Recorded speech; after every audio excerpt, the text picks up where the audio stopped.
Speaking with Confidence, a podcast that helps you build the soft skills that lead to real results. Communication, storytelling, public speaking, and showing up with confidence in every conversation that counts. I'm Tim Newman, a recovering college professor turned communication coach, and I'm thrilled to guide you on your journey to becoming a powerful communicator. I talk a lot about the power of stories and how they help you not only connect with your audience, but how they help your message actually stick. People ask me all the time, where do you get your stories from? And they say, I don't have any stories to tell. Most of the stories I tell are from my personal experiences living life.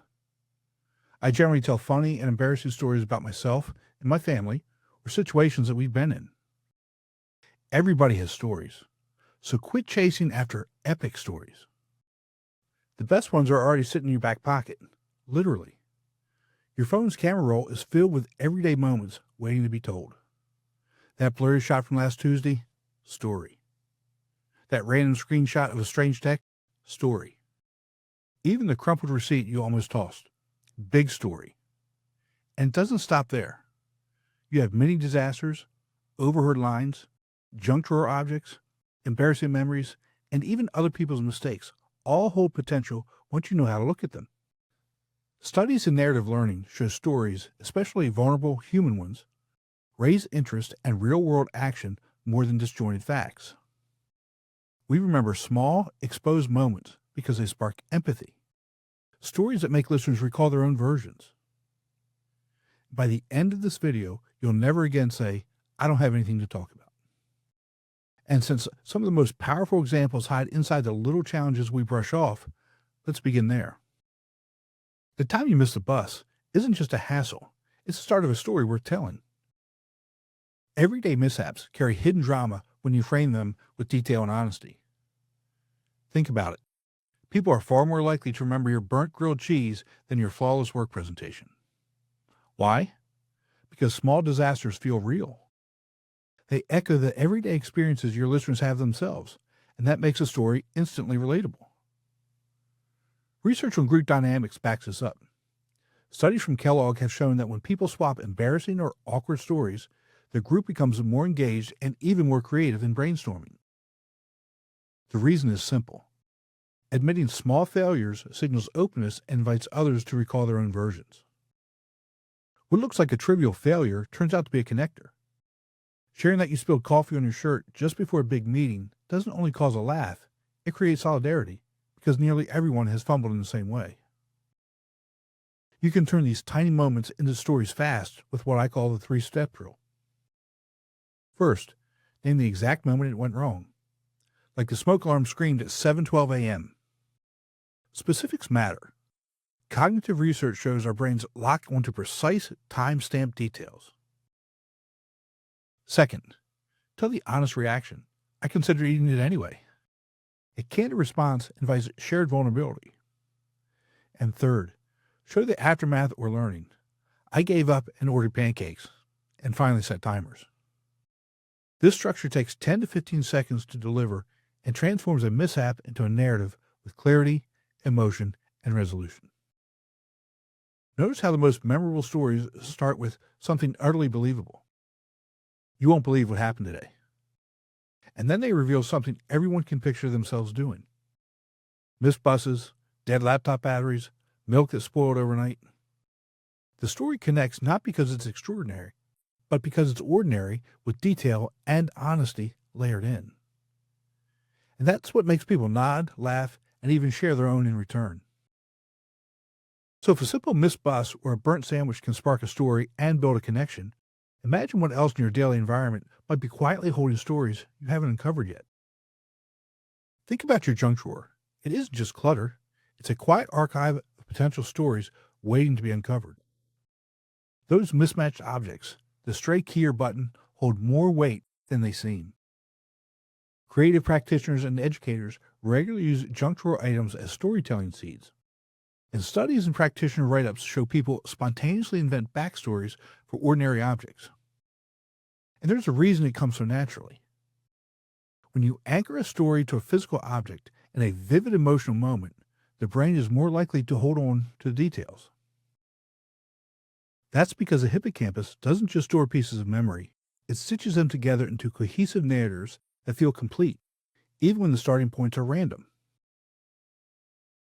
So how do you actually do this in a way that sparks a story quickly? Try the seed method. It has 3 simple steps. First, give the object an owner trait and decide who might have used it before it landed in your drawer. Second, assign it a purpose. What role did it serve in that person's life? And finally, introduce a small conflict. Something went wrong or changed its course. Let's put it into practice. Grab, say, a broken watch. Step 1. The owner trait might be that the person who wore it was always punctual. Step 2. Its purpose was to keep the trains on time. Step 3. The conflict is that the watch froze during a stressful day, leaving the owner helpless. In less than a minute, you've taken an inert object and built the seed of a narrative around it. Territory's creative practitioners and classroom teachers use exercises like this as warm-ups to flex imaginative muscles because they help prime the brain for creative problem solving. About how museums work. A single hairpin becomes powerful once it's framed within its cultural context, suddenly telling a story about beauty standards or traditions. The same goes for the odd screwdriver in your kitchen drawer. Without context, it's junk. But give it a suspected history and its narrative fuel. What matters isn't the polish, it's the incompleteness. A full matching set leaves nothing unresolved, but one fork out of place begs for an explanation. And when you tell a story around it, your audience automatically starts connecting the dots themselves. If unremarkable objects can trigger such narratives, imagine what happens when the raw material isn't silent at all, but comes from something already speaking all around you. Next time you're in a coffee shop, let yourself pause for 15 seconds and just listen. That half-heard exchange can hold more authentic dialogue than many carefully written scripts.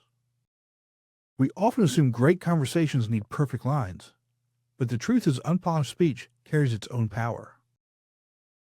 Professional storytellers mind real talk because interruptions, incomplete thoughts, and sudden turns give dialogue immediacy. Experts like Kevin Hart and narrative research show raw, unfiltered moments and carry emotional weight in a way polished phrasing often doesn't. Here's a quick example. Imagine overhearing 2 people at a counter. You said Tuesday. No, you heard Tuesday. But the tickets say. Now in 12 seconds, you already have conflict, clear roles, and irony. The audience knows more than either speaker. That's the skeleton of a story hidden in everyday chatter. And this isn't just random luck. It's the way people naturally shape conversations around tension and misunderstanding without even trying. To put this into practice, here's a 3-step exercise you can use anytime. First, listen for 15 seconds and write down exactly what you hear. Second, circle the line that shows conflict or tension. And third, map a micro arc. What starts the scene, where the misunderstanding lands, and what's hinted at in the end. And this turns casual eavesdropping into structured story practice. Writers like Nora Ephron famously carried notebooks full of subway chatter. And David Simon drew directly from Baltimore street talk for the show The Wire. They weren't inventing rhythms, they were capturing how people already speak. If you prefer to see how it works, here's a demo. Take the snippet, "We can't keep doing this, but the kids." Exactly. In less than 10 seconds, you can show how 3 lines suggest an entire arc. Conflict, emotional weight, and unresolved tension. By practicing this way, you're not just collecting dialogue, you're training yourself to hear authentic rhythms that scripted lines often miss. Cognitive research on memory supports why this works. When people hear fragmented stories, their brains naturally fill in gaps. That active filling in makes the listener part of the process, which is why overheard material feels so engaging. It mirrors the way memory stitches events into a bigger narrative. If conversations floating by in public spaces can spark complete stories, then the truth is, you don't have to chase big drama for material. The small, ordinary streams of life already carry more story potential than most of us actually realize. Great stories come from shifting how you look at daily life, missing the bus, spotting a broken watch in your drawer, or overhearing a checkout dispute. Those aren't random moments. They're untapped story prompts. And studies on narrative learning show that framing experiences as stories rather than isolated facts increases awareness and motivation. That means practicing small narratives isn't just fun, it tangibly sharpens how you connect with others. So here's your challenge. Over the next week, pick 5 ordinary things and apply the 3-step micro-story method. Remember, we're looking for progress, not perfection. That's all for today. Be sure to visit speakingwithconfidencepodcast.com to get your free ebook, The Top 21 Challenges for Public Speakers and How to Overcome Them. You can also register for the Forming for Public Speaking course.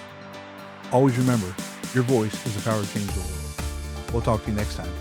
Take care.